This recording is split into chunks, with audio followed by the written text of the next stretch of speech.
Smart Americans aren't buying American cars anymore, not the ones who know better. And if that sentence bothers you, good, because by the end of this, you'll understand exactly why. For most of the 20th century, buying American was obvious. Detroit was the center of the automotive world. The factories were here. The engineers were here. The money was here. General Motors alone, at its peak, controlled nearly half of all car sales in the entire United States. Half. Not a quarter. Not a third. Half. That kind of market dominance wasn't just business. It was identity.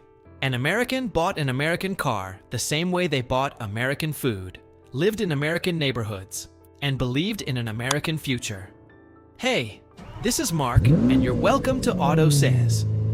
If that already surprised you, stay with me. Because where this story goes next is where it gets uncomfortable. Hit subscribe so you don't miss what's coming. Now, you'd think a country that invented the modern automobile, that put the world on wheels, that made car culture a global export, you'd think that country would hold its edge forever. Nobody thought to ask, what happens when the product stops being good enough? That question started getting answered in the 1970s. The oil crisis hit. American fuel economy was a disaster. The average American car at that point got roughly 13 miles per gallon. The Japanese were building cars that got twice that. And here's the thing. It wasn't just fuel economy. It was reliability. It was build quality. It was the small, quiet, deeply unsexy realization that a Toyota Corolla would simply not fall apart.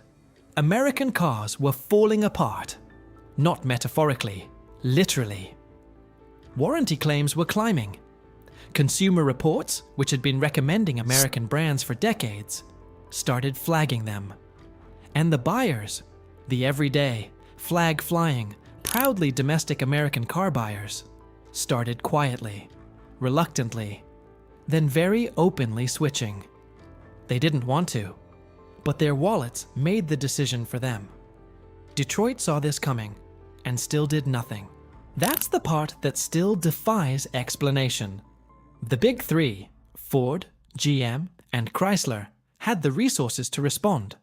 They had the factories, the lobbyists, the government relationships. What they didn't have was urgency, because for a long time, they didn't need it. When you've dominated a market that completely for that long, the idea that you could lose it feels abstract. It feels like a theory. It doesn't feel like a crisis until it already is one.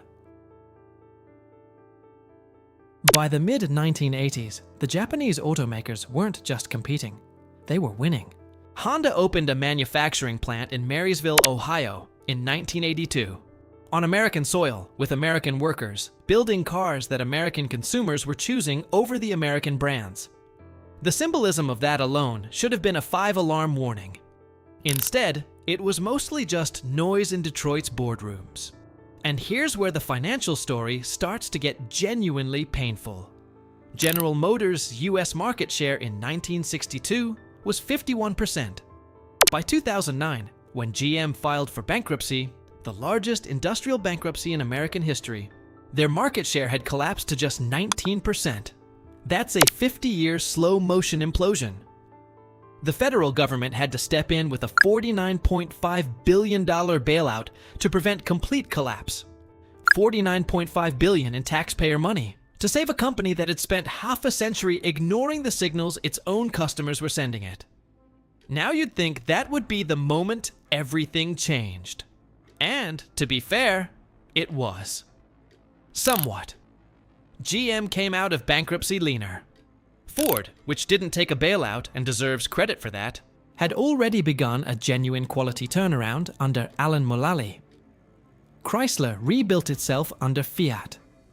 American brands got better, meaningfully better. The reliability gap between American and Japanese brands narrowed. Some American trucks became genuinely world-class products. The F-150 is not a bad truck. Let's be honest about that. But something else happened simultaneously, and this is the part that almost nobody in the American auto industry seems to want to talk about. The trust was gone. A generation of Americans had grown up watching their parents get burned, watching Grandpa's Oldsmobile need constant repair, while the neighbor's Camry just kept running. That experience didn't evaporate just because American manufacturers started improving their quality scores. Trust takes decades to build, and it takes exactly one bad experience to start losing it. Detroit spent 30 years giving people bad experiences. The consequence of that lives in purchasing behavior today, and it's not irrational, it's learned. There's also a status dimension that the American manufacturers seem chronically unable to solve. And this is where the psychology gets interesting. When a smart, financially aware American is shopping for a vehicle in 2024, they're not just buying transportation. They're making a statement about who they are and how they think about money. A Tesla says something, a BMW says something, a Honda Civic says something, and it says it respectfully and without apology. What does a Chevrolet Malibu say? What does a Ford Fusion, which Ford discontinued, say? The domestic brands have a long-standing problem communicating aspirational identity in the sedan market, and they largely exited that market rather than solve the problem. And then there's the electric vehicle question, which is the newest chapter in an old story. American consumers who were paying attention watched GM announce the Chevy Bolt, then limit its production. Watched Ford launch the Mach-E to significant fanfare, then cut production and reduce prices in a panic response to weak demand. Watched the Cybertruck generate enormous pre-order numbers and then arrive late, expensive, and polarizing. Meanwhile, South Korean brands, Hyundai and Kia, launched EVs that reviewers called the best in class for real-world usability. A South Korean company, building the best EV for American roads. If you told someone that in 1985, they wouldn't have believed you. This is where it gets complicated though, and where I want to be precise rather than just critical. The American manufacturers aren't stupid. They know their history. They know the stakes. Ford's investment in their Blue Oval City battery manufacturing campus in Tennessee represents $5.6 billion in committed capital. GM's Ultium platform, for all its rocky rollout, is a genuine long-term bet on an electrified future. These are not the moves of companies that have given up. These are the moves of companies that are trying, genuinely trying, to catch up. But here's the problem with catching up. The definition of the finish line keeps moving. Smart Americans who follow this industry closely aren't abandoning American brands out of some abstract lack of patriotism. They're making rational economic decisions. They're looking at total cost of ownership. They're looking at resale value data. And Toyota and Honda consistently outperform American brands there. They're looking at EV reliability data, which in its early stages doesn't favor the domestic players. They're looking at their own lived experience and the experience of people they trust, and they're drawing conclusions. The domestic auto industry has done remarkable things in the last 15 years. The quality gap is real, and it has narrowed. But narrowing a gap is not the same as eliminating it, and eliminating it is not the same as reversing perception. Detroit is fighting a two-front war, improving actual quality while simultaneously trying to rebuild decades of eroded trust. And both battles are expensive, both are slow, and neither is guaranteed. There's a version of this story where American automakers complete the turnaround, where the Ultium platform delivers on its promise, where Ford's commercial EV business becomes the foundation for something durable, where Stellantis, the owner of Chrysler, Dodge, Jeep, and Ram, figures out an EV strategy that doesn't look like it was designed by a committee of people who don't believe in EVs. That version is possible. It may even be probable. But it requires something that corporate institutions find almost impossibly difficult: sustained humility.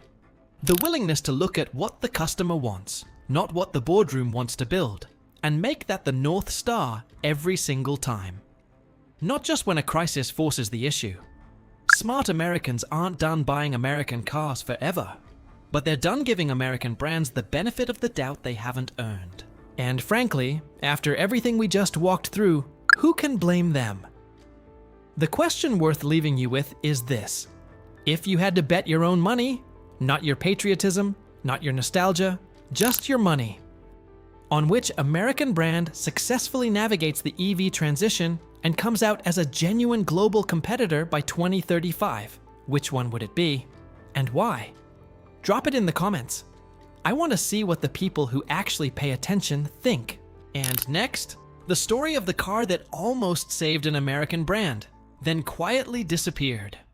You haven't heard this one the way it actually happened.